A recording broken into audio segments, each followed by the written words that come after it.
Okay, I'm that guy Chucky, or Chucky, and this is a commentated video for The Legend of Zelda Breath of the Wild of the Master Sword Restricted Speedrun category. Now, this is a category where we're gonna do 40 shrines as quickly as possible in order to gain a total of 13 hearts to pull the Master Sword. Currently on screen, this is a video of my personal best. It is a 1:43:57, and I'm going to be giving some commentary over it and explain some tricks and explain some of the strats I do and why I do some things and why I don't do some things. So here we're just gonna start. Interestingly, this game, we begin timing for this game when we gain control of Link, and that's mainly because between the Switch and the Wii U versions, as well as the versions between games, there's a bit of a timing inconsistency in regards to this opening cutscene where Zelda is basically just talking to Link. So just for consistency, we start when we gain control of Link in the Shrine of Resurrection. So as you'll see here in a bit, the first thing we do in the speedrun, we're just gonna go straight to the pedestal and grab the Sheikah Slate. Kind of just there's no big tricks in it just yet. We need the Sheikah Slate to get started. Also, I do have game audio off because I did pull this for my Twitch VOD, so it'd just be clearer to only hear my voice in post. So here, Zelda's gonna give us the Sheikah Slate, and the Sheikah Slate is gonna let us do a few things. It's gonna let us open the map later, which is useful for some warps, and we're also gonna be able to use the scope function, which is gonna be really useful for this very first trick of the run, essentially, which is the Shrine of Resurrection clip. In it, we're going to be using the scope feature and basically use the mechanic of the scope that when Link goes into the scope mode, he turns to face the direction of the camera, and that kind of like realigns his position. And you'll see here, I'm going to be running against this wall and try to aim my camera at a specific angle so that when I scope, it like pushes Link through the wall. And you'll see he'll just fall out of bounds like that. And now we're out of the Shrine of Resurrection. And in a casual playthrough, you'd have to go through the Shrine of Resurrection and then watch the opening cutscene for the game, or like the title card, where the title card plays and Link walks out onto the Great Plateau. We're able to skip that in this run. And in most speedruns, especially the faster ones that don't need the time of day and the weather conditions, because that is what is locked if you skip the Shrine of Resurrection. The time is always locked at 5:15, and the weather is always locked at sunny. So basically, that has a couple benefits. By keeping it always at 5:15, you're never gonna get any of the enemies that only spawn at night, such as Keese or those skeleton-style enemies. And not having rain just means you won't have rain interfering with some climbing or anything. So here, as I was talking earlier, we're just picking up some ingredients here. Some food, the peppers and the mushrooms, as well as a shield and an axe. Now, the food is quite useful sometimes as backup food. If you're in areas like this where it's quite cold, you might need some food to stay alive. The shield and the shield is going to be very useful later, as you'll see, especially on the plateau. We're going to be using the shield to clip into all 4 of the shrines. You can see in that cutscene, Zelda tells us to go towards the Great Plateau Tower, which is kind of like the intended progression of the game.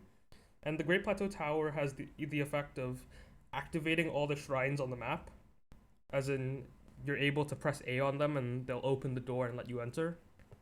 So because we didn't activate the Great Plateau Tower yet, we're going to have to use a what's called a shield clip to get through the side of the shrine to be able to access the elevator, which is still active even though the tower isn't. So you're going to see here, we're going to climb up to stasis, and we're going to get something known as a skew, which is when Link jumps with his shield onto a slanted surface. So you see here on the side of the shrine, there's a bit of a slant that I'm aiming for, and that's what I'm going to be jumping on with the shield. Now there, during that shield jump, the game actually remembers Link's position in the jump. And basically, the next time you do a shield jump, the game kind of puts Link back in that position, and it causes him to have that little snap that happened right before the clip. And if you unequip your shield during that, you're able to just go through the wall, which is how we got into the stasis shrine early. So now we're going to complete our first shrine of 40 and the first of the 4 plateau shrines. The first 3 plateau shrines, there's not too many spectacular or really interesting tricks. They're quite basic shrines, and we basically just run through them as they're somewhat intended. We're just going to also, in some of the shrines, we're going to get some items that will help us. In stasis, we're going to be picking up a hammer, an iron sledgehammer, which is an extremely useful item. It's able to break a lot of wooden things, like wooden chests, and it's also able to break stone walls. And there are a few shrines locked behind, like piles of rock that are essentially a wall, and we can break them with the hammer instead of having to use bombs, which is a little bit faster. There is a minor skip here in stasis. Like a lot of the other plateau shrines, we can do a shield jump there, and it kind of acts as a double jump, essentially. And we're able to cross that little boulder without having to stasis it and hit it. So after the stasis shrine, the run kind of begins to get a lot more fast-paced. But first, we do have to watch this somewhat slow cutscene after every shrine, where we have to receive the spirit orb from the monk. Interestingly, here, I'm actually waiting for a specific visual cue to skip that cutscene, because you might have been able to see in the bottom right corner, I was able to skip that cutscene at any time. But what we found is that if you skip the cutscene after the text begins to fade, you actually get a faster load in that loading screen that just happened after skipping, and it ends up saving around 4 seconds. So here we're just gonna have a quick dialogue with the old man. The fastest choices here are down, up, up, down, but I think picking all the right choices might save less than a second, but it's obviously always nice to have time save that we can get. But here he's just going to tell us about some more shrines that are on the map.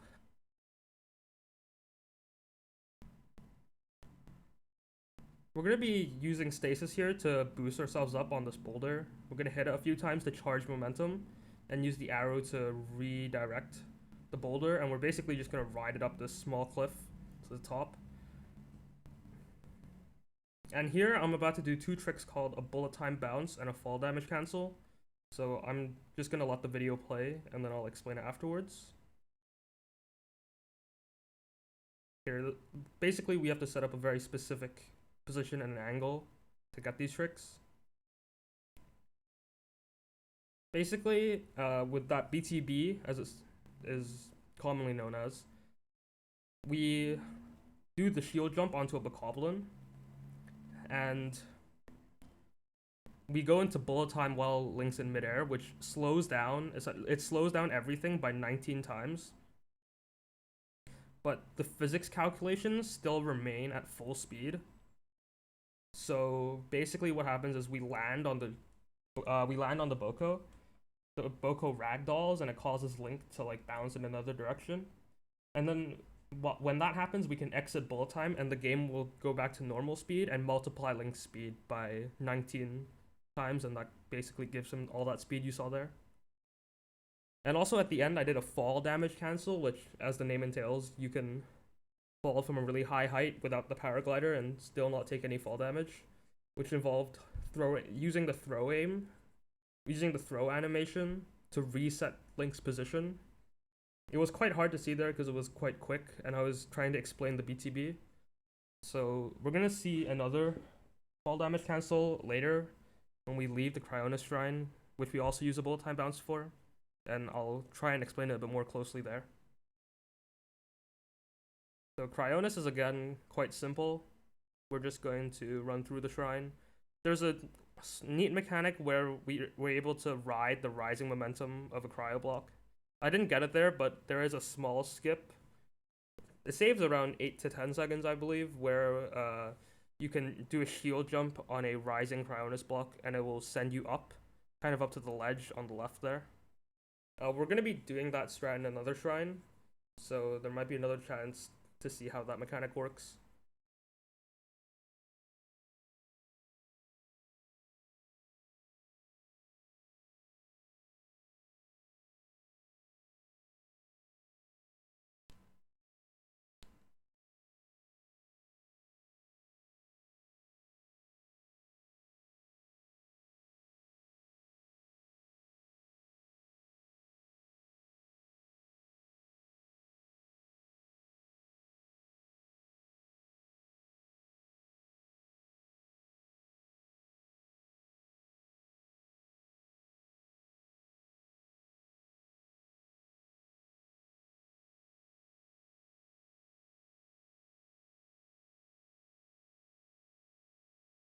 So here again, the bullet time bounce, every setup's a little bit different just because we need kind of a different angle.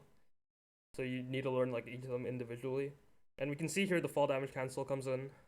We're using the throwaway mode, and then we're releasing throw. And then just as the throw is being released, we're going into the quick menu and we're switching an equipment, and that will reset the fall damage calculation. And also here we're picking up some ice arrows, which are important for the run. Later, when we do bullet time bounces off other enemies, they behave slightly differently in that they don't ragdoll unless they're frozen.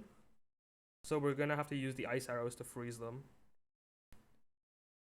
Also, another side effect of having to get these ice arrows is it is technically a little bit slower because it's possible to bullet time bounce all the way to the shrine right here, the Magnesis shrine, and it's also possible to get it unloaded, which means the door hasn't actually loaded in yet and we can just walk in. But instead, if you do it like this, you're gonna have to end up clipping through like all the other shrines. And you can see as well the skew clip setups for each of these shrines are just a little bit different, just like the bullet time bounce setups. And that's just again because we kind of need to get in through different ways. And basically the way the shrine is cemented into the ground is slightly different every time.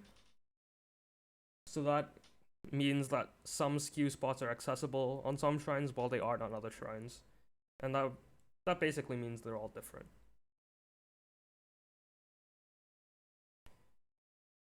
So we're grabbing our third rune here, Magnesis. Again, a very simple shrine. Just gonna let it essentially play itself.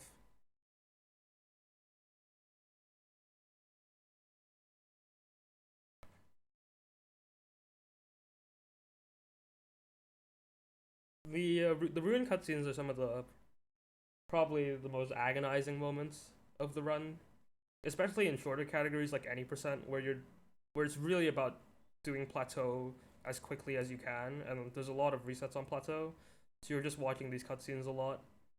It does get a little bit boring sometimes. And here we're just gonna run past this guardian. Sometimes he will shoot you, and he can also shoot you in the middle of this jump. There I kind of just fell off, but it's a quick backup. We can just use Cryonis to build another block there and run up. It's not too much of a time loss, but it isn't the best way to go about it. And now after Magnesis, we're gonna go to our final shrine on the Great Plateau, which is the Bombs Trial. The bullet time bounce to get there, it's slightly RNG sometimes because it relies on the movement of the Bokoblin after it notices you.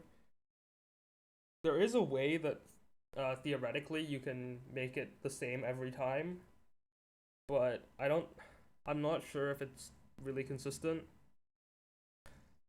Also, you see I'm breaking those crates for arrows, and you do need some arrows again for those bullet time bounce setups. Like I did earlier, I was shooting an arrow to lure a Bokoblin, so we will be using those arrows a lot. So getting 15 there is really good. So here we're at this Boko camp, and we're whistling to get their attention.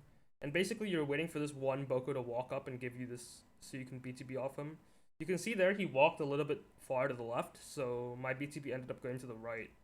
You can actually see the shrine on the left in the loading as the overworld was loading, and you can see how frustrating this BTB can be sometimes, because you can get an angle that goes directly to the shrine extremely fast, and you're able to finish this shrine in this segment in around 2 minutes 40 something seconds.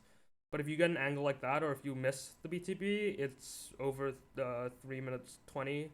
It's like overall it's around a 40-second time loss, which is quite significant, especially for such an early part of the run.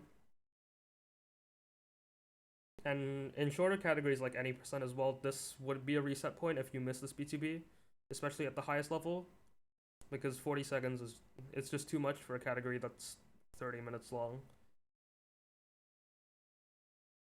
So here that was actually the final shrine clip for a while at least, because after bombs and after we get the glider, we're actually going to be activating the Great Plateau Tower, and that will activate all of the other shrines on the map for us to just access with the A button. The reason we do it at the end is because it desyncs the old man, and the old man doesn't really know where he's supposed to be, and we skip a cutscene of the old man that appears after getting the tower. Because if you do it the intended way and get tower before any of the shrines, the old man will come down and you'll have this dialogue interaction with him. If you get the tower after any amount of shrines, but not after the glider, you will still get a cutscene, but it'll be in this bugged state, which is still faster than getting the full cutscene, but it's not as fast as just not getting the cutscene at all, obviously. So we're going to be getting the cutscene. We're going to be getting the tower after we get the glider and the old man disappears, essentially. Also, I completely glossed over that. The trick I just performed in the bomb shrine, that is known as a wind bomb, and essentially a wind bomb is when we use one bomb to explode and deliver momentum to the other bomb, and it causes Link to gain immense speed. We'll see another one here. I'll be performing another one to get to a tree, which we use to get up to the Temple of Time, and I can try and explain it closely there. There's going to be a lot of opportunities to see wind bombs, because essentially since their discovery around 4 to 5 months ago, they've basically made every category extremely quick because of just how accessible they are. You just need any ledge to get bullet time off of, and you can perform one. So we'll see here just like a ledge, like the pedestal of the shrine. We place the first bomb and then the second bomb, and then we detonate the first bomb. There I actually did an additional thing, which is I did a turn with the bow aim, which was a more recent discovery about another way to do wind bombs. The turn works sometimes. We're still not too sure about it, but that turn generally in spots where it does work, it causes you to go a bit lower. And here we stasis this tree. Well, I missed it, but ideally you stasis the tree, and I'm gonna perform it again here so you'll have a chance to see it. We're gonna stasis this tree and charge up the momentum, just like with the boulder earlier after the stasis shrine. And then I'm gonna climb it and latch onto it, and we call this a rocket tree. It's gonna send us all the way up. And prior to the discovery of wind bombs, this is one of the main forms of travel. It would be rocket trees, that trick for vertical height, and we would do something called stasis launches for horizontal height. And stasis launches have been pretty much completely removed from these runs, just because they're a lot slower than wind bombs and they're a lot harder to execute as well. So here, after the plateau, we're going to be able to see just how strong wind bombs are, because they actually get even stronger than what I showed earlier, since we can take the speed of the wind bomb and transfer it directly to the speed of the glider. I'm also going to be eating a little bit of food here, because wind bombs always do 1 heart of damage, and I will be needing to do two wind bombs, before the next shrine full heal. So you always want to be good on food. Here we're going to be wind bombing to the tower, and you can see that the glider just extends how far we can go. I actually cancel it here just to shoot this bokoblin. He has a Boko shield, and 80% of the time he drops 5 arrows, which is, again, like I said earlier, quite useful for the run. And the bokoblin shield, although it's like quite a weak shield, it's only got 5 hits of durability or so. It almost kind of bridges this really necessary gap of shield durability, because our potlet is actually quite close to breaking, even though it hasn't set it on the screen yet. And I believe it starts flashing red when there's 5 hits left. It is quite low, and it will run out quite soon. And if we don't get the Boko shield, there's a slight chance that we don't actually that we can't use it for another skew clip that we do later. That around, I think it's Shrine 10 would be when we do the next skew clip. And having that extra shield is just very useful. So here's the plateau tower. It's quite a long cutscene, so we're just gonna let it play.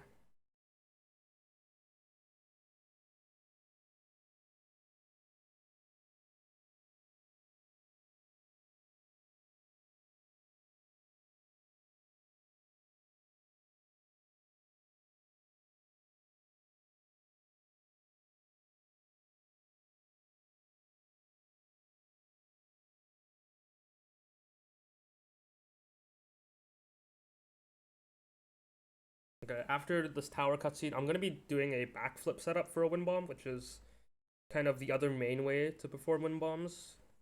We kind of do 2 backflips and then place our square bomb, and then we go back forwards, do a backflip, go into bullet time, and then place the circle bomb, and we'll kind of get this horizontal launch generally. Also, there you could see I was looking backwards at the Great Plateau and inputting some quick menus and pauses, and that was going for what's known as a super launch. And a super launch is what happens when you open your paraglider on a frame where the game lags. So like essentially it's not frame perfect because you generally have a few frames to do it if you do get lag. But what we're doing there is we use like the first buffer kind of gets the lag because it like stops the game and the game has to like keep up with the pause. And then we press plus out of the quick menu, and that kind of stores the lag. And then the second plus input like kind of stores it again. It's kind of, the second pause is kind of what makes it work. It lets you see if you have the lag, and it also stores the lag again. And then after that, you can just instantly exit the pause menu and press X to open your glider, and you should be able to get a super launch. And so a super launch doubles your glider speed. So a lot of the time when we do wind bombs between shrines, we're going to be trying to go for a super launch because it most often is able to save a 1 wind bomb, which is quite useful when we only have 3 hearts. Because normally we'd be doing one wind bomb in the shrine. So you can see here I got the super launch, and normally if you don't get it, you kind of only are able to glide to this bokoblin camp. But with the super launch, Link gets a lot more speed. Even though I didn't get the optimal angle there, it's quite low.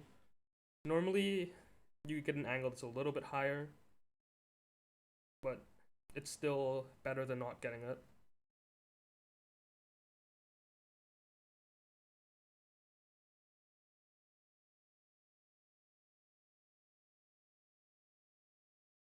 And here in Wagakata, there is we can start seeing the use of wind bombs inside shrines.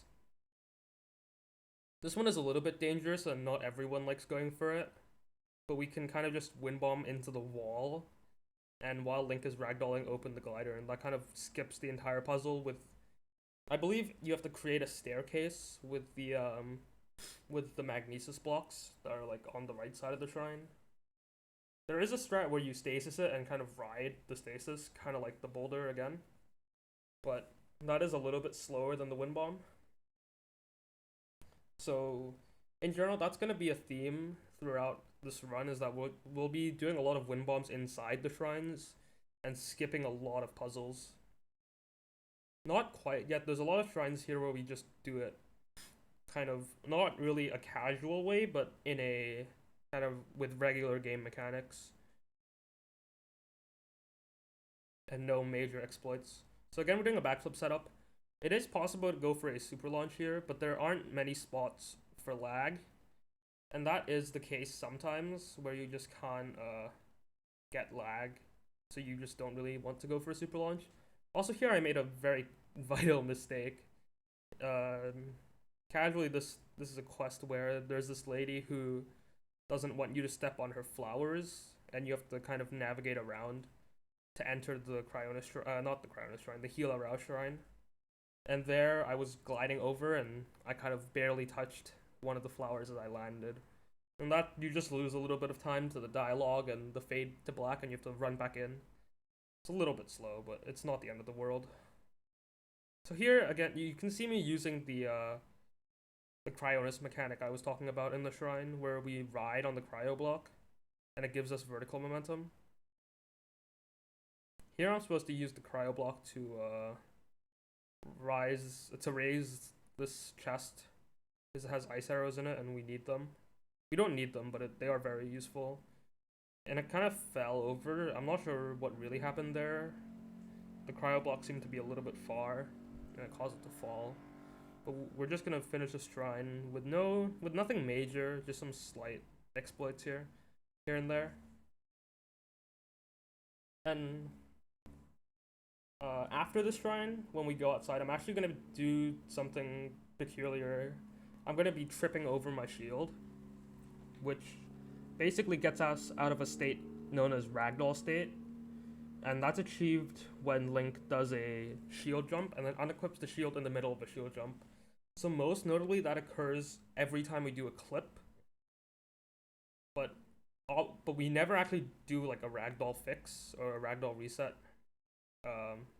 on the Great Plateau, even though we're doing a lot of clips, because the main problem with doing with having ragdoll is that it will cause your wind bombs to fail, your first wind bomb to fail, and since we're not doing a lot of wind bombs, it's not that big of a deal on Plateau to have this ragdoll state. So again, we're gonna go for a backflip, and because of that ragdoll, I will be able to do I'll be able to do a wind bomb here. Again, going for a super launch here. I didn't actually get it, so you'll see that this is a little bit slower. Normally you can get here at a really fast speed. And here we're gonna be just doing a little bit of essentially housekeeping before going into the Kaiwan Shrine. This forest has a lot of useful food. Mainly the best food here that we're looking for is radishes and Endura shrooms, because radishes give you. I accidentally picked up that. I believe it's an amaranth. It's unfortunate. Radishes replenish your entire health bar and give you extra hearts, and Endura shrooms replenish your entire stamina wheel and give you extra stamina. And essentially, because we don't actually have any spirit orbs to convert into stamina, we have to do this entire run on one stamina wheel. And we're doing a lot of wind bombs, which use quite a bit of stamina because you have to be in bullet time to get them. So having the Endure Shrooms makes it good for backups where we might be a little bit low on stamina after doing one and we have to do another right away. Again, we're just kind of hopping over some Cryonis blocks. I actually didn't press Cryonis there. It caused me to fall in the water, which is a little bit of time loss. There is a wind bomb in a lot of these shrines, but they aren't too consistent, or they cause you to take a lot of damage sometimes. There's a lot of glitch hunters, particularly Satogashi, he's the one that found the wind bomb trick, and he's the one that named it as well. He's found a lot of wind bombs in certain shrines, like this one. Also, I'm not too sure what happened with Link and the boat there, but it isn't too slow, and it's very consistent to just run through the shrine with Cryonis and shoot those guardians and jump down straight to the monk.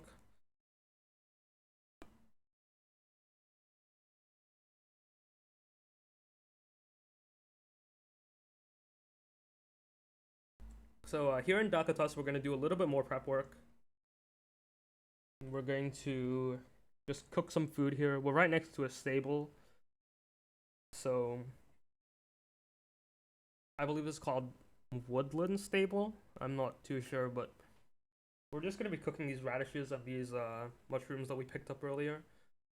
You're gonna notice that I cook them one at a time, which is quite important because if you cook these like multiple at a time, they'll give you a full heal and then like 6 or 9 extra health, which would be like 3 plus 6, which would be 9 from 2 radishes cooked together. But if we cook 2 radishes on their own, they would give you a full heal and extra hearts each time, so that would be 12. And that it's just more health and it's just more backup because you're really using it for the full heal specifically most of the time. It's a little bit it is obviously slower to cook these one at a time because you have to watch this cutscene and it fades out to black and you got to do the menuing. But it's definitely worth it to just do it one at a time to get the best value out of your food. And that's true with all hearty food and all endura food. Other types of food in like other runs, such as in any percent, we cook some attack food. That's not the case. We need to combine a lot of different ingredients to make the best attack potion we possibly can. So I'm running back to the shrine. We're gonna be doing a wind bomb to the Dakatas shrine. Again, we're gonna be going for a super launch, and I'm looking at these trees, and generally trees are kind of the best source of lag in this game. It's trees and kind of villages, like villages that people live in, or like those little towns that are around. This super was actually quite slow. Normally, if you get a super here, you're able to just go all the way to the shrine, and behind this Lizalfos that just noticed me here, because you want to kind of glide down behind this Lizalfos and sneak strike him, since he does get in the way quite a bit with our setups later. Actually, right after this shrine, one of our setups needs him to be gone, and because we didn't kill him, we're just gonna freeze him with an ice arrow, just to be safe. This is one of my favorite shrines. Kind of just do this cheese. We throw the bomb, and it just propels the ball into into that pedestal. And then here is another interesting strat. I'm not sure what we call this because this isn't like a wind bomb. We're actually just using the Link's ragdoll animation to go underneath a wall into a water, like into this pit of water, to get us through.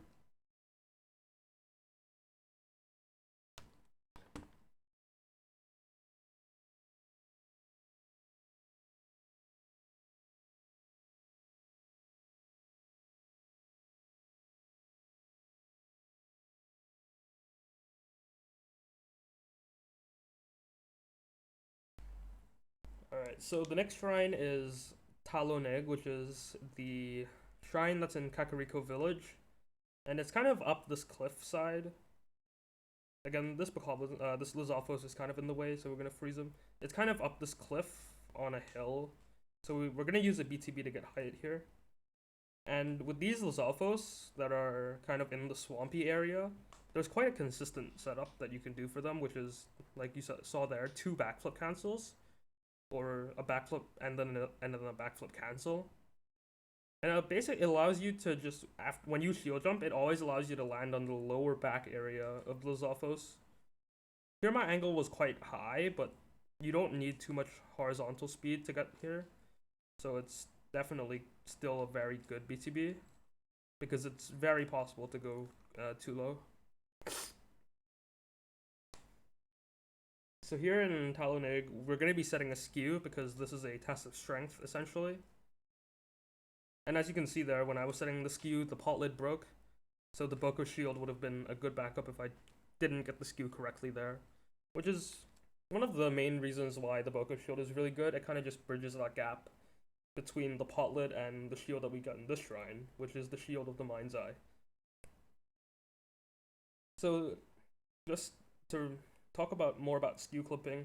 It's extremely useful in these tests of strengths because we don't really want to be fighting the Guardians. We don't have, especially in shorter runs like these, we don't really have the resources to be killing Guardians. Or if we had to, we'd have to go like specifically out of our way to look for weapons to kill Guardians with. And we'd have to like minimize the amount of test of strengths that we do. But instead we can just clip kind of through this wall. It's the same idea as in the shrines on the plateau. We just set our skew and then do a shield jump. It's interesting to note with tests of strengths, we always want to be putting our skew in the same direction, which is north. And that's just because all shrines align the same way on the inside. And all tests of strengths face north when you enter, and like you're just going straight forward, so you're clipping towards the north. And so therefore you should be setting your skew towards the north, and you'll see that quite consistently. You'll see that on the map. You can see me like throw aiming to make sure I'm facing north when I'm setting a skew most of the time.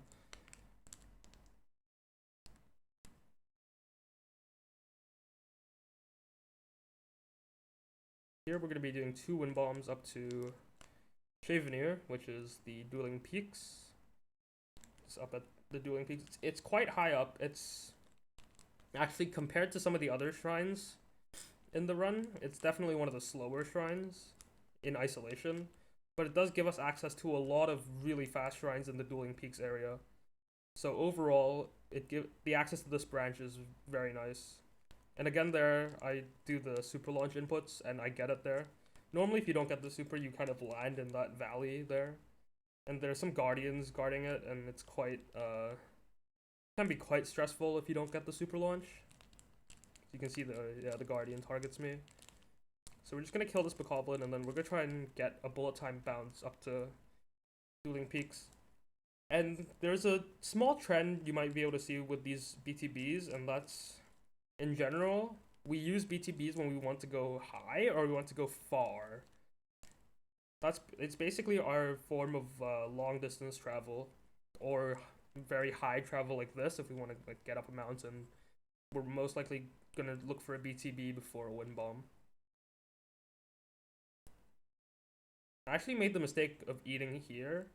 Normally, to be safe, I choose to always be on full health when doing the wind bomb in the shrine, because in a lot of shrines it's a little bit hard to pull the glider sometimes, because your strat might revolve around hitting the ceiling, and if you hit the ceiling, Link goes into like this ragdoll animation and you can't really pull the glider. So in this shrine, I've never died from full health, but I do know that it is possible to take 2 hearts of damage. So for safety, I do always like to be at 3 hearts, starting both Chevenir and Chevenath, which is the next shrine, and has basically the exact same strat. Kind of the twin memory shrines, which I believe casually you're supposed to use the question for one to answer the other, and vice versa. But in the speedrun, we just do basically the same wind bomb. It's just kind of further below in Dueling Peaks. And then down below there's another shrine, and already you can kind of tell that this area is just packed with shrines that are extremely quick. Normally we try to look, I think when we route for shrines, we don't like specifically time the segments, but we do generally want to look for shrines that are around 2 minutes to do, like from the cutscene of one shrine to the other, which is how most runners split. Generally 2 minutes is kind of the cutoff mark. Yeah, you can see there I took 1.5 hearts of damage, and that's quite common. You can take 1.5 or even 1 3/4 hearts of damage, but very rarely do you take more, and I've never actually seen that for this shrine at least. Yeah, so you can see here a lot of these shrines on my splits, they're a touch over 1 minute long. 1:11, 1:30 earlier, 1:0 something earlier, 1:11 earlier. The next shrine it's gonna be 1:30 something. So these are just really fast shrines, and that's what this category is all about. And that's one of the reasons why I think this category is one of the best actually in this game, even though it is just on the miscellaneous board. It's definitely one of the most fun categories because you're just doing all of these shrines at such a fast pace. And there aren't really many slow shrines like there are in, say, all shrines, which obviously means you have to do all of them, which includes all of the slow and boring ones. And here's Rita He, which is we can see how the different timings affect the wind bomb. You can see that I waited a little bit after placing the second bomb, and generally that like puts you a bit lower, which is extremely important in this shrine because the ceiling, if you can see it right there, the ceiling for the shrine is extremely low. So if you go for a wind bomb like we traditionally do, and get all that height, what's gonna happen is again you're gonna Link's gonna smash into the ceiling, and even if you mash X, you're not gonna be able to pull the glider out, and it'll cause you to just fall, and you won't complete the shrine. So we have some slightly different setups depending on which shrine we're doing, and all the strats are just minutely different, which is one of the challenges of this game, definitely. Here, I went for a turn wind bomb and it failed. Sometimes it can fail there because of a dead angle, which is what happens due to an interaction of the square bomb and the fact that the square bomb always the square bomb basically it always places with its sides facing the cardinal directions, and if you do a wind bomb at a weird angle that causes you to be hit by like multiple parts of the square bomb, you're not gonna go anywhere, which is what we call a dead angle. And to continue on with that, the added effect of that feature of the square bomb is that we can kind of predict how the square bomb will act in certain wind bombs, and these only apply to wind bombs with the circle bomb first, because those are the wind bombs where the square bomb hits Link. If the circle bomb hits Link, then it doesn't matter what angle you're in, such as like in the backflip setup, it doesn't matter the angle. But basically, in general, what we know is that if you're facing a cardinal direction, which like northeast, southwest, the wind bomb will always work, and Link will generally get more height than he gets speed, which isn't to say he doesn't get any speed at all, but we generally use those for height. And meanwhile, the ordinal directions, so your northeast, southeast, the like 45 degrees off cardinal, those will generally get you more speed, but they might be a little bit lower. So there's kind of the balance between those two, and then in between there's some angles that work and some angles that don't. We kind of understand them. We understand which angles work and which angles don't, but we're not like fully fleshed out, and some of them do still feel like they're random. So here for the first time in this run, I'm going to be activating the VR mode that was introduced to only the Switch version, I think, as part of the Labo VR. As part of the Switch version, we were able to use this VR mode, which, as you could see earlier, it duplicated the screens. It duplicated screens of the game, and what that means is that the game is loading the overworld twice instead of once, and that basically just causes the frame rate to tank a little bit, which makes it harder. It makes it harder for the game to keep up, and you get a little bit more lag, which makes it a super launch possible there. So I was able to get the super launch there thanks to the VR mode. Interestingly, in some other categories, like all shrines that get the time of day, it's normally around later in the morning here, and the super launch is extremely simple.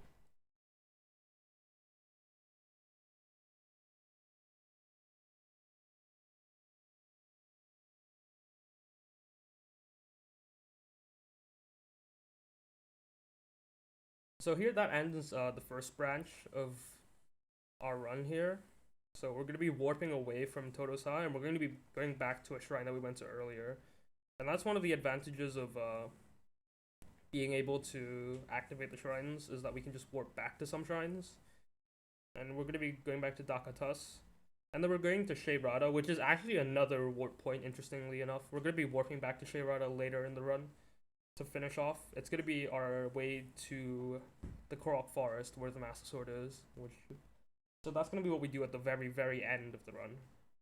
But first we're gonna have to get there, and to get there we're gonna use a Lizalfos BTB. It's quite I feel the setup is quite creative. We just jump off the the shrine to get him to notice us.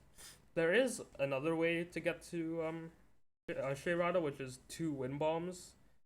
I believe the wind bombs are a little bit slower, but Lizalfos BTBs are quite different to some of the other BTBs in this game. Just because the hitbox of the Lizalfos, it's kind of weird. And for some BTBs, it's really hard to get the angle that you want. And they do tend to fail more often than others.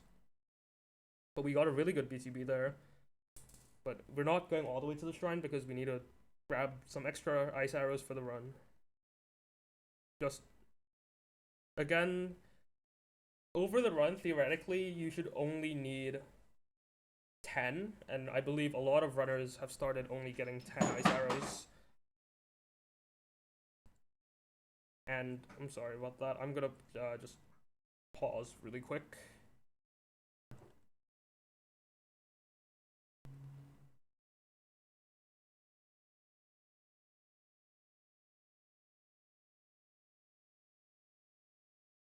Yeah, I'm sorry about that.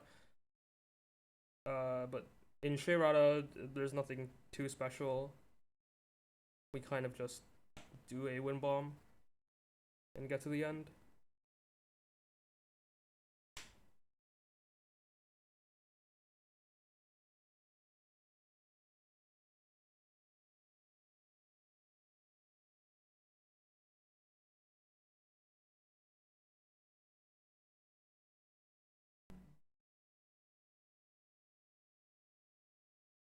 And here, we're going to be doing another Lizalfos BTB actually.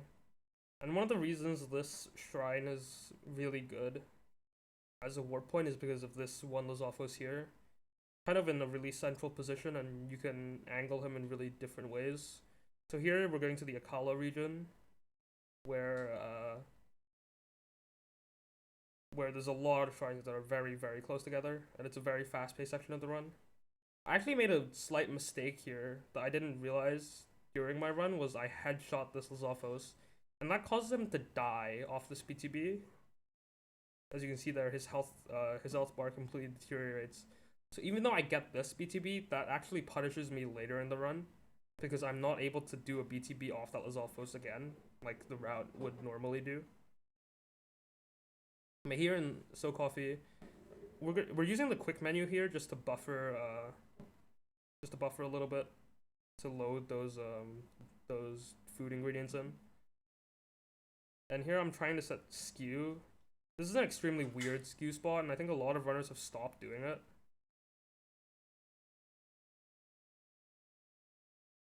But I went for it here, and I believe it actually doesn't work, which is not extremely surprising for this skew spot. It is one that tends to fail a lot, and a lot of runners have started just setting skew inside the shrine here. Setting the skew inside the shrine has recently become a lot more popular for more shrines. I'm going to talk about that in a bit, but first I'm going to talk about this thing I'm doing here, which is a cutscene skip for this test of strength, where I do a wind bomb, and that kind of sends you over the barrier for the cutscene that spawns the Guardian. And basically, it saves a little bit of time if you get it perfectly, but it's not too worth it. But it's less worth about the time save and more for safety, because it just means the Guardian won't attack you and the Guardian won't try to kill you either. So you can see there I did like a neutral shoe jump on the gate to try and get a skew, which it looks quite flat, but it's actually a little bit slanted, so you can actually get a little bit of skew there. And there I'm able to clip through with the skew on the inside. You could also see there sometimes I was changing the setup and trying to clip through on the gate instead of that wall. And that gate is actually has one-sided collision. Not one-sided collision, but it's basically only it's not hollow in the middle like the other one is, so it's actually thicker than the wall. And to get through that gate, generally we use what's called an extended shield clip. And what that means is we do a regular shield clip to like I guess get partially in the wall, and then on the second frame of a skew, which is the snap again, on the second frame of that we can input another shield clip, another shield jump, which causes another clip essentially, and we're able to get through like thicker walls. It is frame perfect, which does sound intimidating, but it's less difficult than it sounds because in this game you can buffer, even though buffering you can buffer like that just with the D-pad inputs. Buffering in this game is not frame perfect, but it does help a lot, especially with tricks like those where we do need like a specific frame. So you might not get it first try, but it won't be especially difficult, especially because this is not a obviously a high FPS game. It's not optimized in that way, so it's not too hard to find one specific frame sometimes.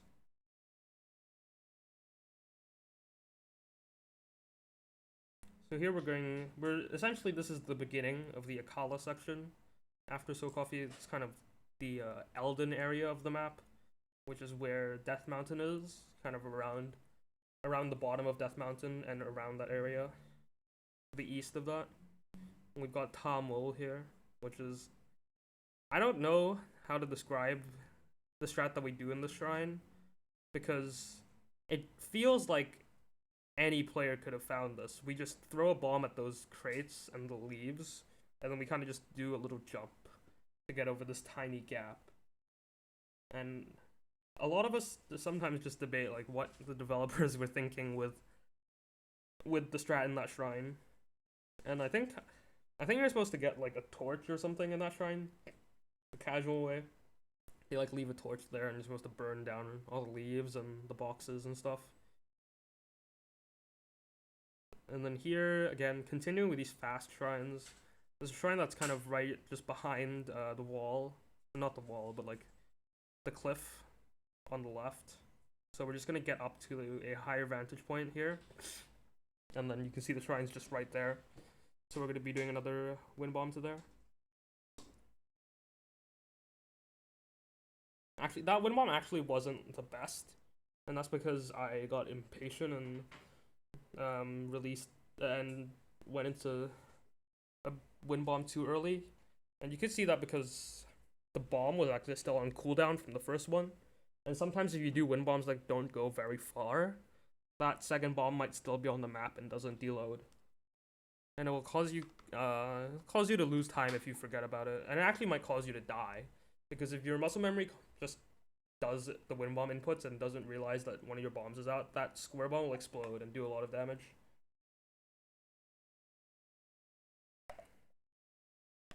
So here we have Moakid. It's another shrine that's just one wind bomb straight to the end. And I think it's this segment that really starts showing how strong wind bombs are. In the early sections, there were a lot of shrines where it was fine for us to just play it safe, play it with some slightly slower strats, but definitely more consistent for an RTA run, and not like an IL run. And just to add on to that, the IL runs of this game are incredible.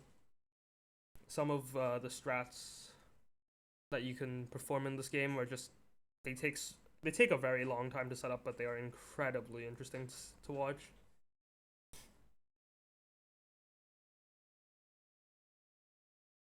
So here we're getting another shrine that's just right next door, essentially, kind of right in that in this little cove-ish, I guess, behind the lake. Right here, Sadahaj. It's just right next to the shrine. It's kind of like right next to this Moblin camp. Essentially, it's a little bit tucked away. But again, it's just so close. And you're also able to beat the shrine with one wind bomb. It's quite a weird wind bomb. You kind of like aim to the side, and then you just hope that it goes all the way over. Eating a little bit of food here because this does do quite a bit of fall damage sometimes. It is possible to die there, and I have died. even though not regularly, but it's always good to just eat some extra food. And actually, in this run specifically, I do get slightly more food than I need, so it gives a lot more room to make some mistakes, just because mistakes will cause you to use more health when you have to do more wind bombs.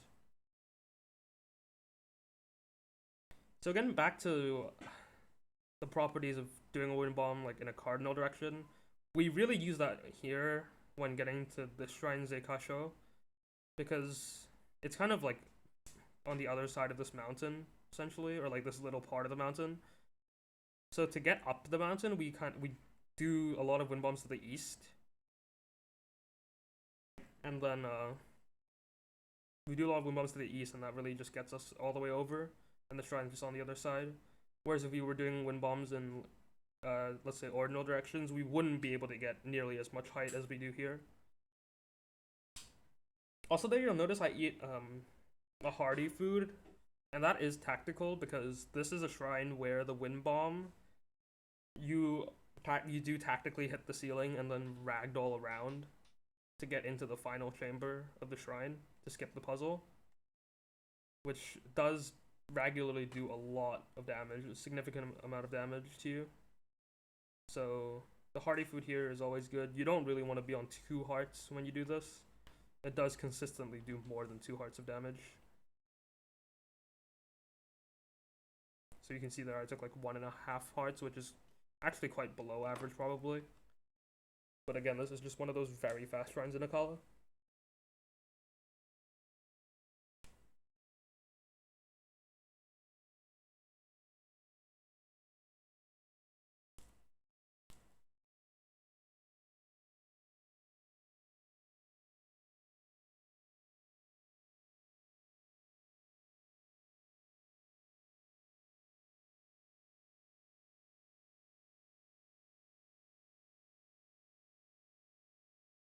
And here, our next shrine here is Daihasho, which is actually a bit further away. But again, it's one of those shrines that is kind of the middle ground. It kind of like connects these 2 branches of shrines that are really close together and without a warp.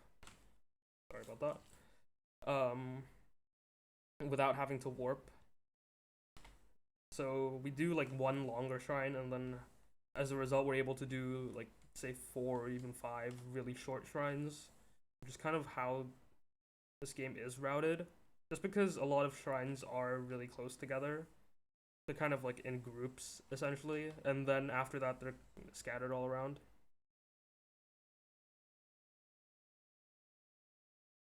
So again, here I'm going to be using the VR mode, and I'm also going to be looking at these trees. They are a little bit far away, which is why the VR mode is quite helpful here generally. And you can see that I'm actually also eating some food because this is a test of strength, and I'll be performing the cutscene skip like I showed earlier in So Coffee. And again, you can see I'm like aiming towards the north and trying to land my shield directly facing north. I might not always be aiming towards the north, but that's just because like when the shield lands, it's at slightly of a different angle. So you might get like a north-facing skew even if you weren't aiming towards the north. Or if you were aiming towards the north, it might be a little bit to the east or a little bit to the west.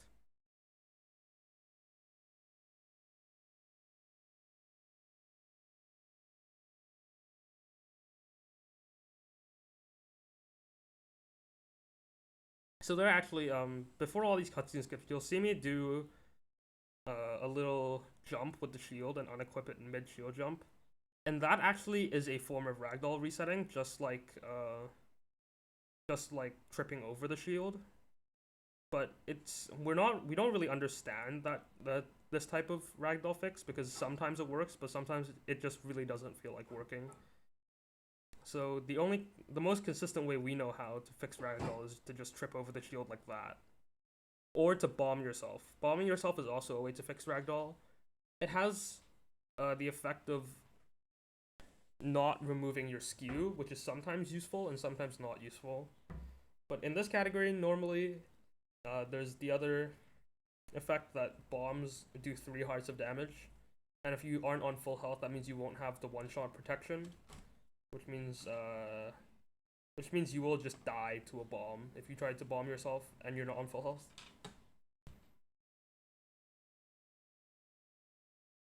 So yeah, here, as I said earlier, we're starting this new branch of just really fast shrines.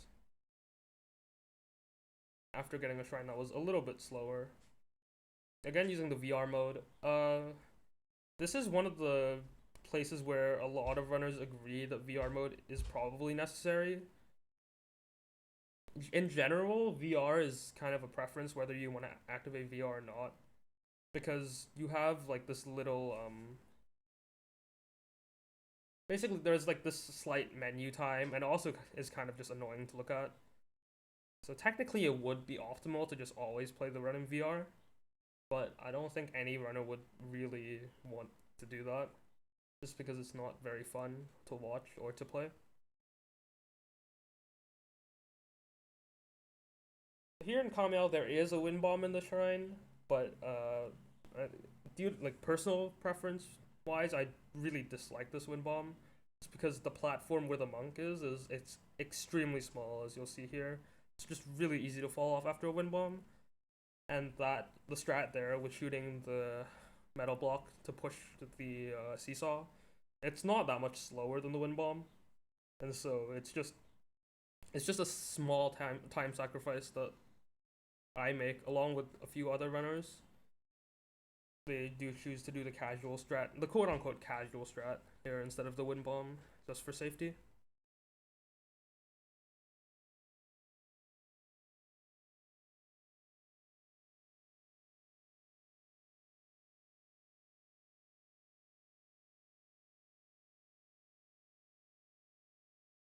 So here we're gonna be running to our next.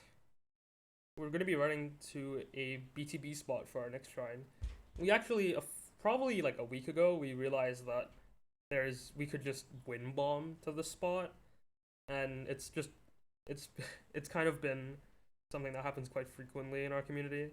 Also, we're doing a safety save here just because this BTB can go a little bit poorly. It's not a completely free BTB, and sometimes the Bokoblin likes to do that. He gets stuck in the bush and he runs away. But yeah, a lot of times, I think a lot of the top runners actually just get really caught up in just finding like, oh, this new route or this new strat. We kind of just forget like we can just add stuff to what we already know, which is just like, oh, why don't we just do a wind bomb here instead of running to here and doing a wind bomb, or just very minor things like that. So as you can see, I lost a bit of time there having to reload this BTB, but as you can see, I get a really low angle, which is what you want, and that's why it's a little bit of a different setup from other BTBs. We kind of want to get the bullet time when Link is above the shoulder of the Bokoblin, which is ideal to get a lower angle. Here in Katosa Og, actually, I remember in my PB, I struggled a little bit with this wind bomb. The wind bomb for placing a square bomb first is actually quite a difficult timing, because you essentially want to delay your your bullet time a little bit, because if you do the same timing as you do for a circle first wind bomb, it's gonna just explode in your face for some reason. We don't really know why, but you want to delay it a little bit just so you can get an angle like that. And really, with Breath of the Wild, it's just small mistakes like this that can cause runs to go completely south. Just very difficult. Even like the smallest things can be very punishing. And now here we're going to Zunakai, and in my opinion, this is one of the hardest BTBs of this category. It's probably like the second hardest. I think the hardest one is definitely the last one to get into Korok Forest, because it's just a BTB that is really difficult, and there's the really specific angle you'll need, and you'll see it later. I'll talk over kind of what spot you need. It is possible to go for a safety save here, and I used to go for a safety save, but I have since then just stopped safety saving here because I found it wasn't worth it. It would like you are able to back this up, but this BTB is difficult in the sense that if you want it to be really good, it's extremely difficult. So here, this moblin. Normally, you actually want to aim at like that V shape on the moblin's back, but he was like positioned in a different way than I was used to, so I had to adjust on the fly. And this is kind of the angle that you want. This is actually still a little bit far to the left, and you'll see here I have to kind of steer the paraglider a lot and lose a lot of my speed just to get close to the shrine. And if you miss it, this is one of the reasons why the shrine is quite punishing, because if you miss it, you have to kind of just glide down here really slowly. And so ideally, you just get a BTB that goes straight there, and it's extremely fast, which turns this into one of the fastest shrines. But if you're even a little bit off, it's very easy to just go completely off the hook here, and you'll have to do a lot of mid-air wind bombs, which I don't think I've mentioned because I haven't actually done one yet in this run. But mid-air wind bombs basically are just the wind bomb trick with the circle bomb, but we do it while in mid-air. So instead of doing it with a front hop, we just kind of artificially gain the height of a front hop by placing a bomb and then going into bullet time.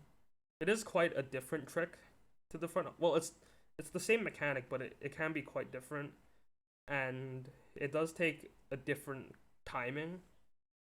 And for some runners do find it difficult. Some runners who are very proficient at wind bombing do have still find mid-air wind bombs very difficult. And now here, after Zunakai, we're going to Gore Tor, which is probably one of the harder shrines. Not in getting there, but definitely getting into the shrine, because here is the first time we're clipping into a shrine after Plateau. And the reason we clip into the shrine is, basically, casually, this is where the gut check challenge takes place, which is where you have to kind of climb this rock and pick up some rupees and stuff. And you have to get 100 rupees on this rock, essentially. And I don't remember what the time limit is, but there's a time limit on it. And it's an interesting minigame with this Goron guy. So basically, he doesn't let us press the pedestal until we do his game. So to bypass that, we kind of just clip through his shrine. We don't really care that he's protecting it. Here I'm going for an extended shield clip instead of a regular shield clip. And that's kind of just because we haven't really yet found a spot here that gets a really good skew that lets us do a normal clip.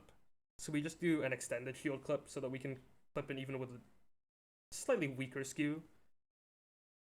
As you can see, like the snap that Link gets here, it's a lot smaller than you would see on the other ones, like the test of strengths. And that's why we have to ESC through. And this is one of, I think, for a lot of runners, this is one of the hardest shrines for them. Then I think in Master Sword Restricted, this is definitely an extremely difficult shrine, because there aren't too many hard shrines per se, because we always want to be going for the fastest shrines. And generally, fast is easy, slow is hard. And here you can see I'm struggling a little bit with this clip, and sometimes the skew that you get is just not good enough. It's just very weird, which is what causes like a lot of time loss here. And it's very common to just lose time here because you're just standing here trying to clip in. And actually, this isn't the worst part about this shrine, because to get into the elevator, you have to do a very weird clip. I'm not really sure how it works, but all I know is that it involves holding a bomb. Actually, you don't need the bomb to clip through, but we're essentially trying to walk through this wall just like that.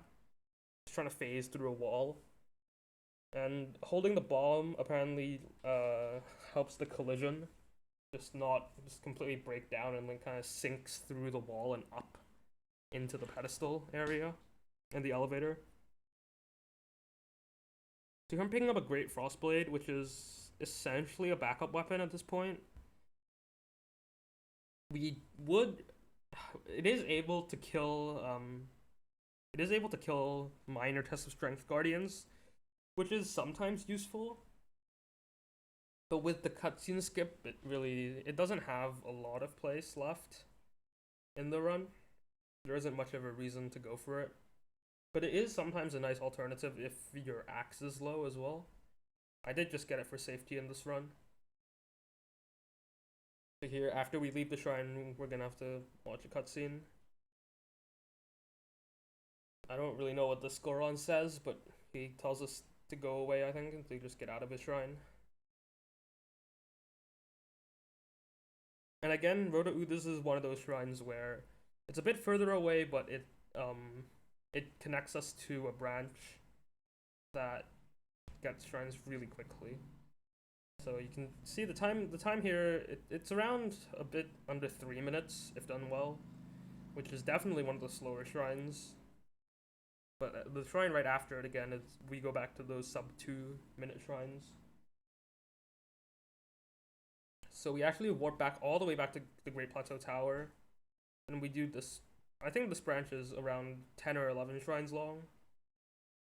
Goes from here all the way through like the central region of Hyrule, and then up towards the Forgotten Temple and the Tabantha snowfield, which is kind of where this branch ends. So you can kind of just tell how far we're going with these wind bombs, if that is able to help you visualize it. So here I actually get the super launch to Roda-U. I don't think the shrine has loaded in yet. Yeah, there it is. And it's the super launch, it's actually does save quite a bit of time compared to some other super launches, because you don't have to land on the Great Plateau and do another wind bomb. And the angle here is quite awkward as well. It's quite easy to get a dead angle from this. So it's always nice to get a super launch here to get directly to the shrine. Does save a lot of pain.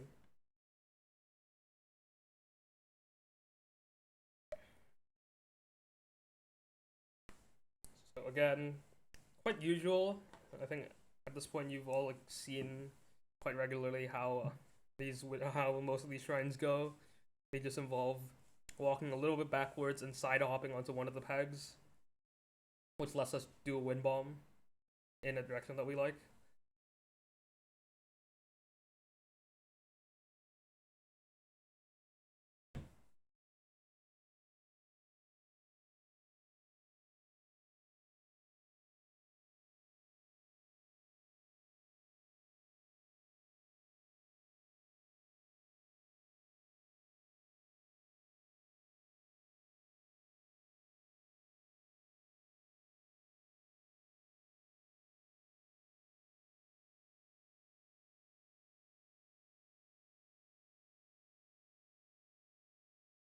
And here I actually on this wind bomb to comment talk, something interesting happens there. As you could see, while I was trying to buffer for a super launch, I actually got stopped, and that's something known as lag stop, which just means that the game is basically like it can't handle Link's speed essentially, so it just stops him. And you can see here I'm going for a few mid airs as a backup because I did just lose all my speed, and that's kind of what the mid airs generally do nowadays. There are some mid airs that are routed in for some other categories, but in general, it's just a really nice backup when you have a wind bomb that just doesn't go as far or as fast as you wanted it to, so you can just do another one very quickly to make up for it. So now this shrine, casually, this is a very big shrine actually. And it's really these big shrines where you can see just how powerful these skips are. There's this massive puzzle in the shrine with a lot of apparatus and a lot of rune usage, but we kind of just wind bomb all the way to the end and skip it all.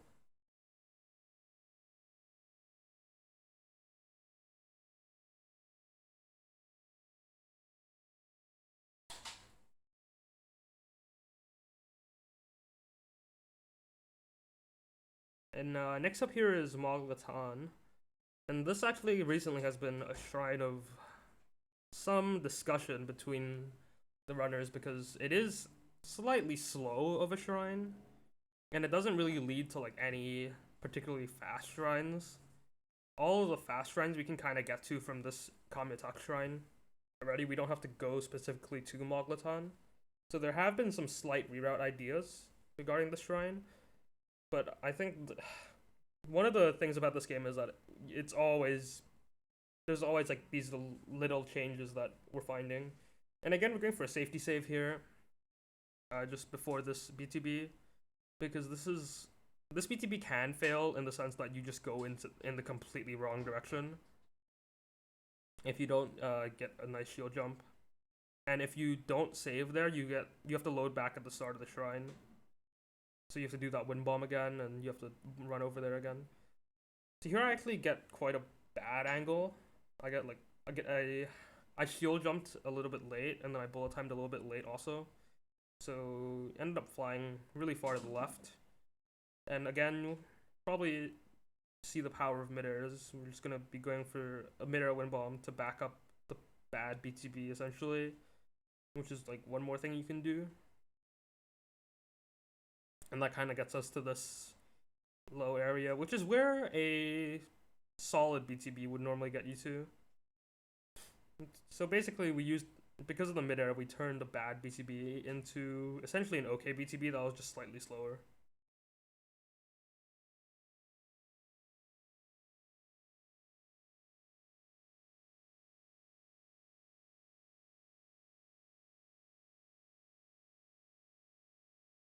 Here in Moglatan, it's a really long shrine, and it also again has quite a low ceiling.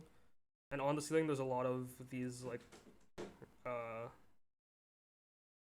I'm not sure what they are actually, but there's a lot of those boards essentially that make it really easy to hit. It's really easy to hit them sometimes. So we actually do a backflip because it's a decently long distance, and it's just quite easy to do a backflip all the way to the end. The old strat for this shrine was actually extremely interesting. It involved using one of the boards that falls down in the middle of the shrine, and you basically turn into a catapult that it just launches a link to the end. It's extremely slow, really slow strat. You have to run all the way to the middle of the shrine, and at any point you can just fall off, and then you have to charge it, and you have to like let the plank fall. It's really slow, but it is a really fun strat. And I think one of the things about wind bombs is that a lot of the fun strats did unfortunately get removed, but it is also still really fun to watch just moving in this game nowadays, instead of just having to like look for a tree everywhere, and we can just always be flying essentially.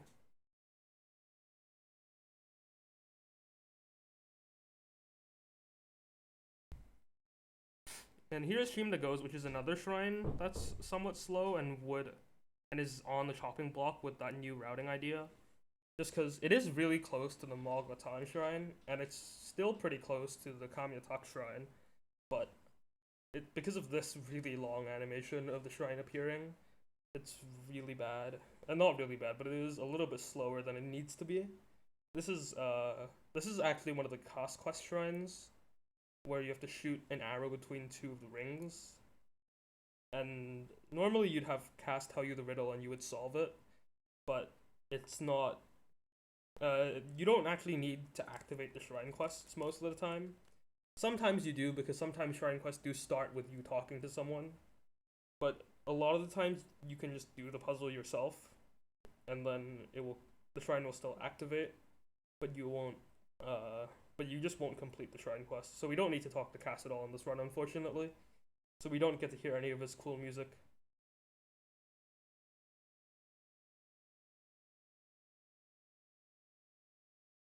And also, a nice thing about Stream That Goes is we get that glitchy camera.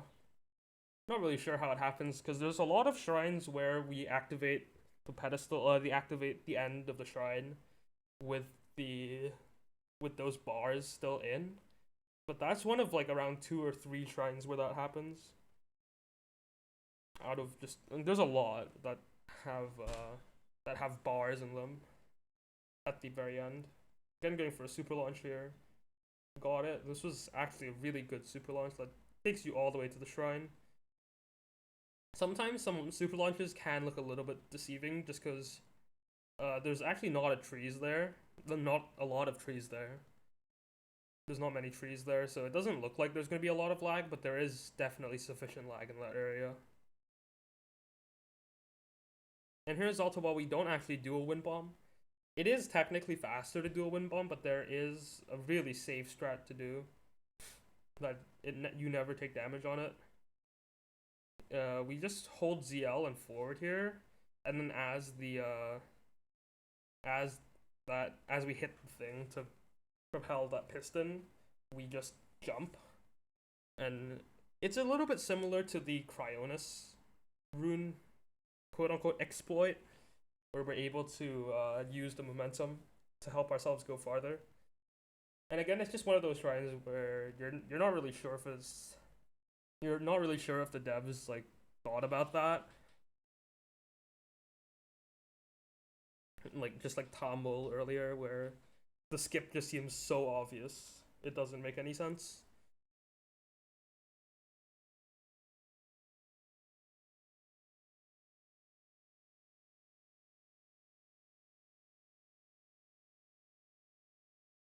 Here I'm cutting this tree down. Just gonna go for a wind bomb, a backflip wind bomb to Katachuki, which is a shrine that's in like the central region. It's not too far from here, so we won't be needing a super launch. It's kind of just behind not this set of rocks, but the next set of rocks. It's a minor test of strength, and it's kind of just outside this Hyrule town area, which is quite interesting. I heard Lim talk about this. He mentioned that it's quite weird that all of the shrines outside Hyrule Castle are minor test of strengths, and then it's only the one that's inside Hyrule Castle in the docks that is a major test of strength. But I'm not sure. Maybe these shrines are really accessible to new players because you might just be running around and you'll just run into these shrines a lot more likely than you were to run into Hyrule Castle into the docks and discover that shrine. So again, I got some skew here for Katachuki. And Test of Strength is honest. Test of Strength is a little bit boring, essentially. The only kind of variance is we have to find interesting places to get skew. Which like is sometimes of debate. Sometimes we can find like this brand new spot that's just really good, especially because there are some shrines where the skew spots are just really horrible, and there is one of them coming up.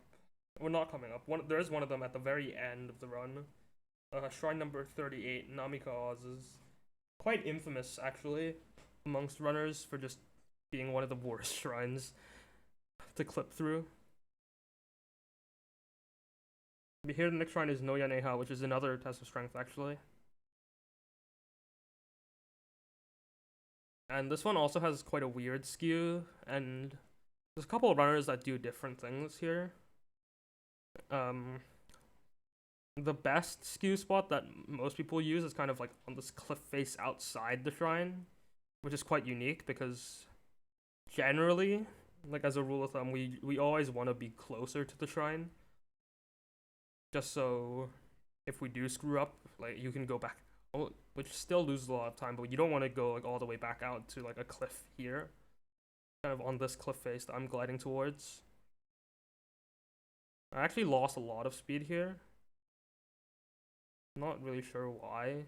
Sometimes just turning after a wind bomb can cause you to lose a lot of time. But I don't personally, I don't set the skew here. A lot of runners do, but I don't have much success with it. So I set the skew kind of at a weird spot. It's behind the shrine. And you'll see it's quite specific. Again, like I will be using the throw aim to face north. But even then, recently I have stopped using the skew spot. It's also possible to just kill this guardian, which is, I know some runners do just kill the guardian. Here you can see here, I'm struggling to get a good skew. And you can see here, every time I do these jumps, I'm actually unequipping my shield in the middle of the jump. And that's actually to perform a glitch called the shield durability glitch, and that's when Link, when you do a shield jump, you unequip the shield and then you re-equip the shield. When the shield makes contact with something, it doesn't actually take any durability. So, for beginners, it's quite useful on plateau because a lot of times their shield clips, beginner shield clips might be not perfect. So you have to retry it a lot of times, and that can cause your shield to break. And if your shield breaks, then you can't finish the run at all.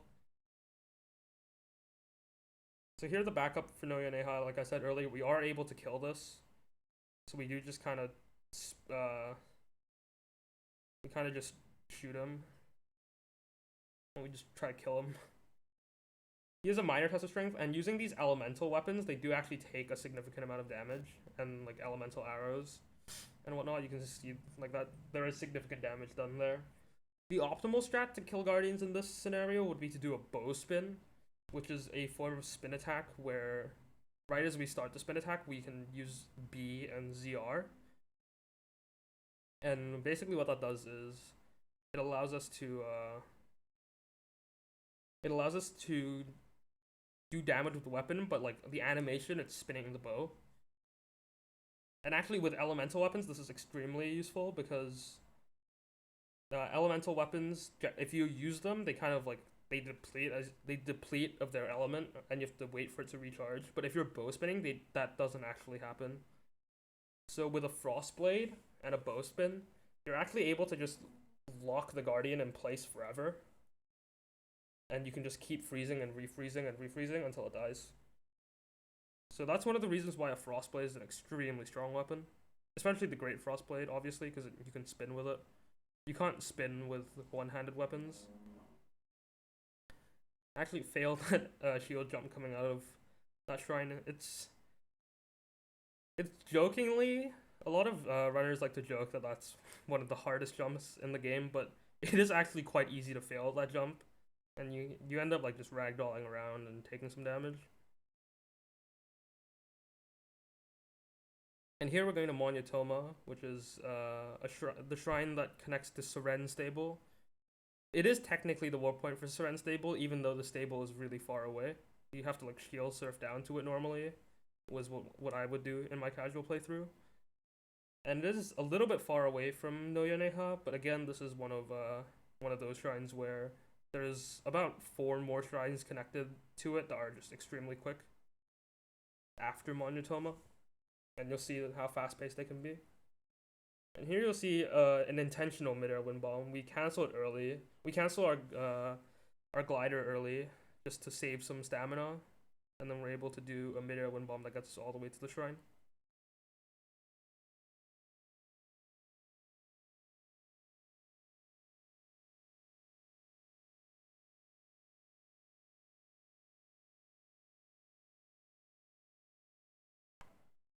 And Monotoma has an interesting array of strategies. Prior to this, before wind bombs, the fastest way to clear the shrine was you would use you would pick up that ball, and essentially with the ball you'd jump and then you use a hammer attack, and that would cause the ball to basically bounce up and backwards, and it would fall into the pedestal. And nowadays there are still some runners that still do that. It's kind of considered a bit of a swag strat nowadays because it is a bit slower, but it does look very cool. But nowadays the wind bomb is faster, and it's also quite a safe wind bomb. So a lot of runners it is technically better to go for that wind bomb I did there. And again, you can see a really fast shrine that comes up right after we go to Monyotoma is Magnara. It's just a shrine hidden in some rubble over here. But in this cliff, there's like this little bombable wall. Casually, I think you're supposed to wait. Like, you have to climb up the wall. They have like these pads for you to stand on and recharge your stamina. But you can come in from above and just drop a bomb and blow up this wall. And this, for some reason, this is a blessing shrine. It's kind of one of the weird decisions that we like to talk about a lot, as in why is this a blessing shrine? Because it doesn't feel as rewarding. There are, in general, this game kind of uh the blessing shrines are a reward for like finding something special, and this doesn't really feel special. But just to move on, this BTB to Rinoya, it's quite interesting because the Bokoblin camp that we do this BTB from is we do it in a really peculiar way because we actually freeze just one of the Bokoblins, even though there's 3 Bokoblins in the group. And in general, with most camps, when you freeze one Bokoblin, all of his friends kind of just go a bit crazy, and they'll like run around, and they're really unpredictable. But with this Boko camp, they always just run to their weapons, so we can always consistently just freeze this one guy.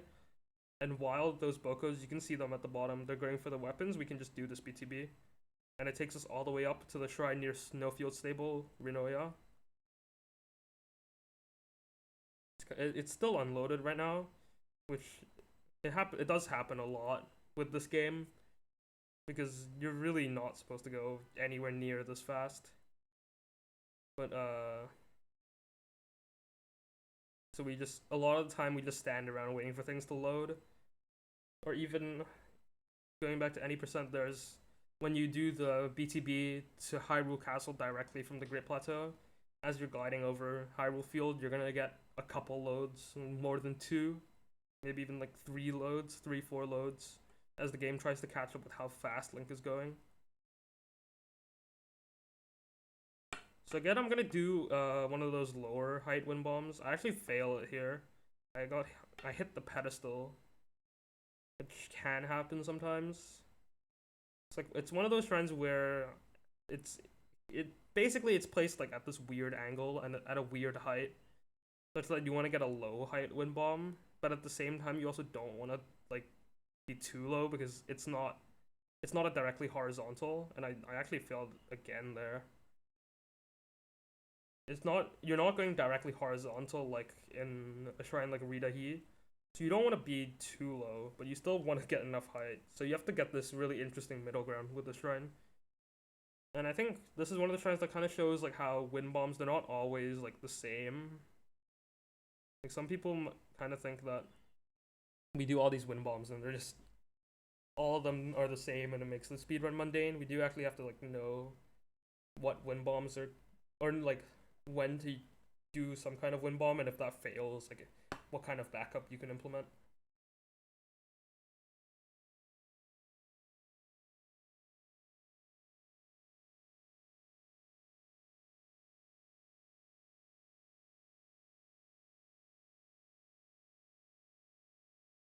Alright, so now we're going to be doing our final shrine of this branch, actually. Branch ended quite quick. This branch of 11 shrines, starting from the warp back to the Great Plateau. We're going to be doing our final shrine here, which is the shrine in the Forgotten Temple, Ronakachka, I believe. It's got a weird name, like all the other shrines in this game. This shrine is quite interesting because it's basically guarded by a bunch of guardians, and it is quite difficult to get in here, especially in a casual playthrough. You're not flying that quickly, and you're supposed to get through essentially this horde of guardians. You can kill them, and there's some clips on Twitter of some incredible players, namely I think Yuda. Yuda has the clip. I think the first time most people have seen it was Yuda's clip of him parrying 6 guardian lasers in a row. But we're not going to be killing any guardians here. We're just going to be doing some wind bombs to fly away from them. I went for a square first wind bomb there to try and get less height so I wouldn't hit the ceiling. But a side effect there was I didn't get a lot of speed, which is generally what happens with the square first wind bombs. Sometimes you don't get a lot of speed, but it's still good enough to safely get to the shrine, which is a lot of times in this game, safe is better than dying. I guess that's true for a lot of games. A lot of times in this game we will choose to be slightly safe rather than go for essentially the best strat.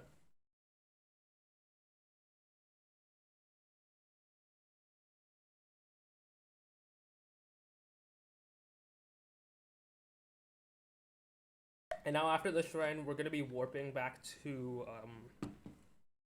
Shayrada, like I said earlier, but unfortunately, because of the mistake I made in So Coffee, that Lizalfos isn't going to be there. And normally we would do a Lizalfos BTB from Shayrada to Namikaze. It's just the fastest way to get to that shrine because it's you basically, if you get a high enough angle on the BTB, which can be quite difficult, you can just essentially fall into the shrine and just enter it unloaded. But I do realize that I end up realizing here in my PB that this Lizalfos isn't actually loaded, or like it's dead. I try to shoot it and I realize it's gone. And the backup here is you just have to do some wind bombs, which is kind of one of the benefits of being able to wind bomb. You can see here on the map, I'm aiming directly to the northwest because I really don't know the angles here and I don't know where the lag is. So the safest way to do it is to just go ordinal or to go cardinal, and you don't run the risk of dead angling. But basically, like if this run was done like pre-wind bomb, I would not have been able to, like, I wouldn't have a way to actually continue the run. I would have, but it would be extremely slow. I would probably have had to like run to a cliff and look for a tree to do a stasis launch off of rather than just doing 3 wind bombs here. And I actually end up golding the split, I believe, in my PvP. And it's actually really fast split, even with the mistake earlier.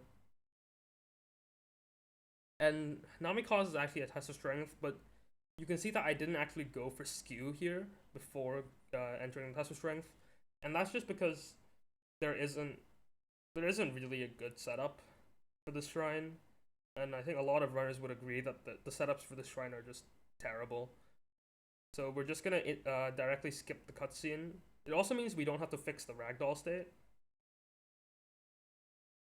We can just go directly to the end of the shrine, and then we can set skew on that ledge on the gate, just like in some of the other shrines that we've done so far. That's too low, but that's basically what you're looking for. And that's just an extremely reliable skew. Normally with the Namikaze skew, it's really common that it doesn't work. Especially because around it, it's kind of just a lot of rocks and areas with rocks on them. They have like really weird geology. They essentially can't truly face north because they're not smooth. And the shrine is also positioned weirdly such that you can't really get a north facing skew on it that's curved enough. And that was actually our last test of strength and our last clip of the run. And we only have 2 shrines left now. Mirashaz and then Keoruk, which is the one in the forest.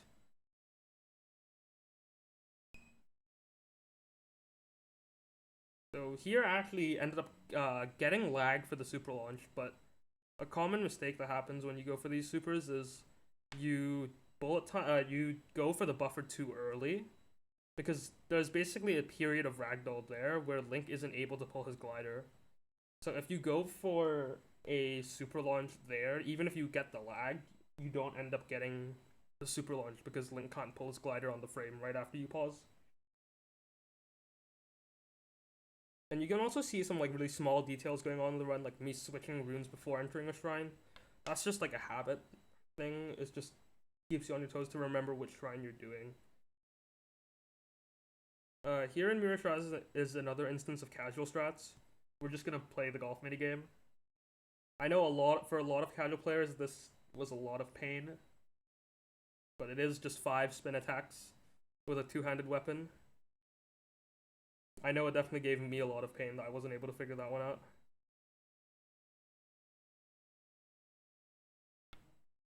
But there is a clip in the shrine actually, and for a long time, pretty much every runner did the clip.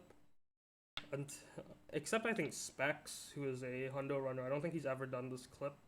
And kind of everyone began to slowly realize that you really shouldn't be doing the clip, just because clipping inbounds is not the problem, but clipping out of bounds can be really, really difficult.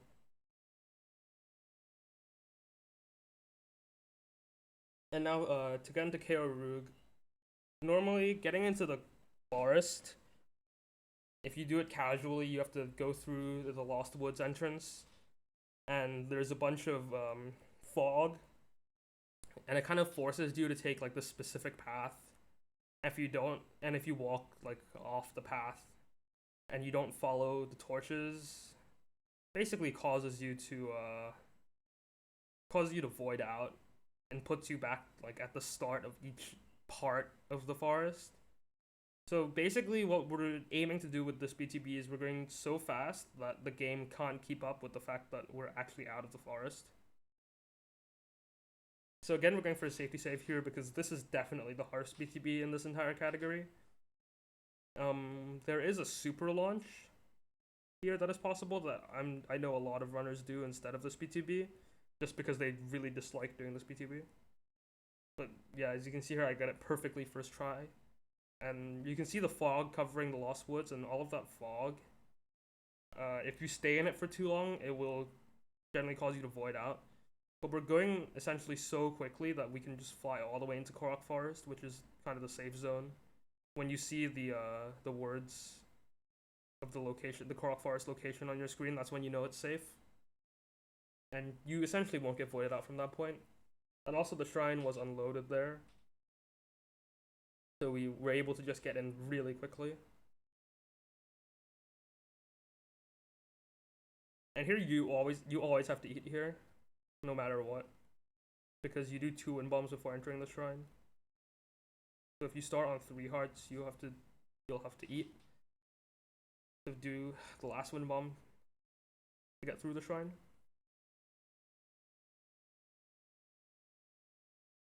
And after this, the run is basically over at this point. There isn't really much more to do. The only thing left in this run is to run to the back inside the Deku Tree, because there is a goddess statue there, and we're gonna be mashing A. We're essentially gonna be continuously mashing A to go through all the text boxes to get all of our hearts back, and you'll see that here. We just run through.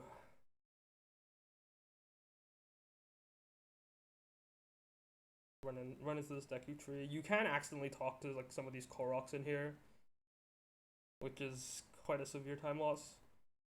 But there is actually punishment for messing up in this segment. You do have to always press A, because if you accidentally press B, especially on the first dialogue, as you can see here, there's like this long cutscene of getting a heart container. But that only happens the first time you ask for something each goddess statue visit. So if you somehow accidentally press B here, you'll have to restart the goddess statue animations, and you'll get that really long cutscene again. Whereas if we don't, we just get the shorter one of the heart popping up. And yeah, this is essentially just 3 minutes of mashing and then later skipping a cutscene. So it's kind of a little bit almost anticlimactic, but it's also a way to kind of just experience the run and take it all back down after just watching a very fast-paced section, a lot of fast-paced sections. Just a reward is being able to slow it back down and get essentially prepare to get your reward, which is getting the Master Sword.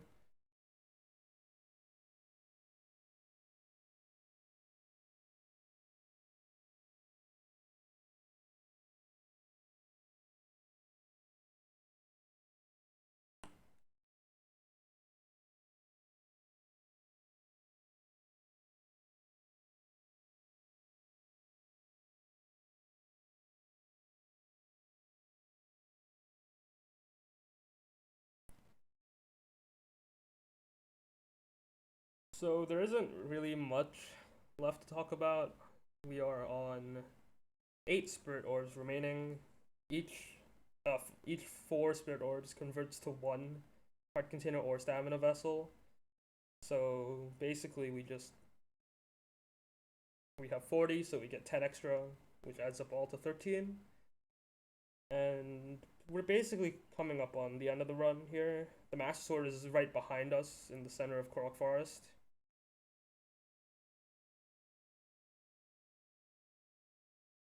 But Breath of the Wild is definitely an extremely interesting game and extremely fun to run and get started in, just because of how cool some of the tricks look. You can show your friends how good you are at Breath of the Wild by flying around infinitely with wind bombs and BTBs. But yeah, this is also a really beginner friendly category. But just back to the run here. Time ends when the Master Sword gets the fully pulled out of the pedestal. There's the two animations. It's like two clicks essentially. The second click, there we go. And that is the end of the run. And that was Master Sword restricted for Breath of the Wild in 1 hour 43 minutes 57 seconds. Thank you.